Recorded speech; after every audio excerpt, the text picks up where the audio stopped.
Andhra Pradesh electricity employees union 1104 recognised మాజీ రాష్ట్ర అధ్యక్షుడు ఎంవి రమణ విన్నపం. కూటమి ప్రభుత్వం మంత్రులవర్యులకు మరియు ప్రస్తుతం ఉద్యమ జేఏసీ నాయకులకు అభివందనాలు.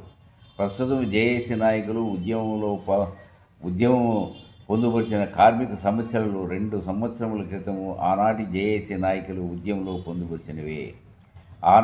ఆనాడు కూడా జేఏసీ నాయకులు పిలుపు మేరకు కార్మికులు ఉద్యమం చేపట్టారు.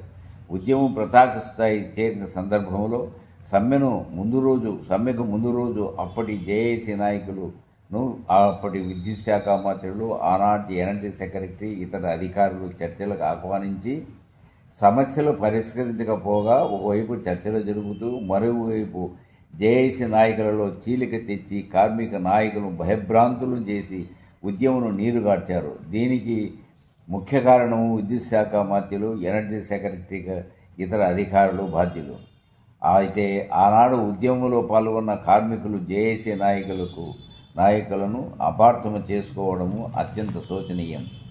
తిరిగి 2 సంవత్సరాల తర్వాత అదే సమస్యలపైన యూనియన్లు, అసోసియేషన్లు జేఏసీగా ఏర్పడి అంచెలంచెలుగా ప్రోగ్రాములతో సహా అక్టోబర్ 15ను సమ్మెకు వెళ్లడం నిర్ణయం తీసుకున్నారు.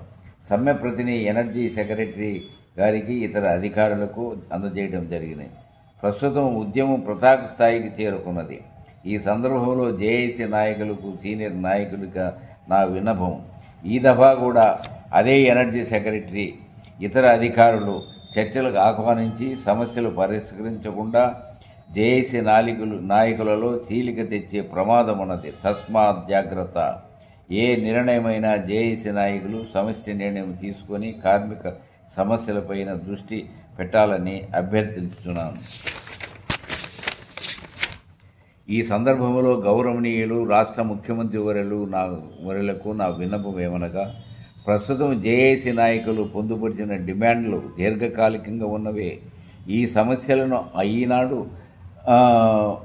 ఆనాడు మీరు పాదయాత్ర సందర్భంలో ఎలక్ట్రిసిటీ నాయకులు మీ దృష్టికి తెచ్చిన సందర్భంలో తమ ప్రభుత్వం వచ్చిన తర్వాత తప్పకుండా పరిష్కరిస్తామని హామీ కూడా ఇచ్చి ఉన్నారు. సమస్యల్లో కొన్ని మాత్రమే. కాంట్రాక్టర్ను తొలగించి కాంట్రాక్ట్ కార్మికులకు డైరెక్ట్ పేమెంట్ ఇవ్వడం. పెన్షన్ సౌకర్యం 2099 నుండి 8/2004 మధ్య ఉన్న కార్మికులకు గవర్నమెంట్లో ఉన్న సౌకర్యం కలిగించుట. ఎనర్జీ జేఎల్ఎం డిపార్ట్మెంట్లో విలువని ప్రమోషన్ కల్పించుట. డిప్లొమా విద్యార్హత కలిగి ఉన్న కార్మికులకు జూనియర్ ఇంజనీర్గా ప్రమోషన్ కల్పించుట. 2022 సంవత్సరం వేతన సవరణ సందర్భంలో కార్మికులు పొందిన జీతభత్యాల అరియర్స్ను ఇచ్చుట. ఎంప్లాయీస్కు మెడికల్ సౌకర్యం కలిగించుట. పెండింగ్ డిఏలను రిలీజ్ చేయుట. మా కార్మికుల దీర్ఘకాలిక సమస్యలను ఎనర్జీ సెక్రటరీ గారు, ఇతర అధికారులు ప్రభుత్వం దృష్టికి తీసుకెళ్లడం లేదని నా దృఢమైన అభిప్రాయం. గౌరవనీయులు ముఖ్యమంత్రి వర్యులు ఉద్యమం జరుగుతున్న తీరును గమనించి స్వయాన తమరు కలగజేసుకొని ఉద్యమకారులను చర్చలకు ఆహ్వానించి దీర్ఘకాలిక సమస్యలు పరిష్కరించి ఉద్యమం జేఏసీ నాయకుల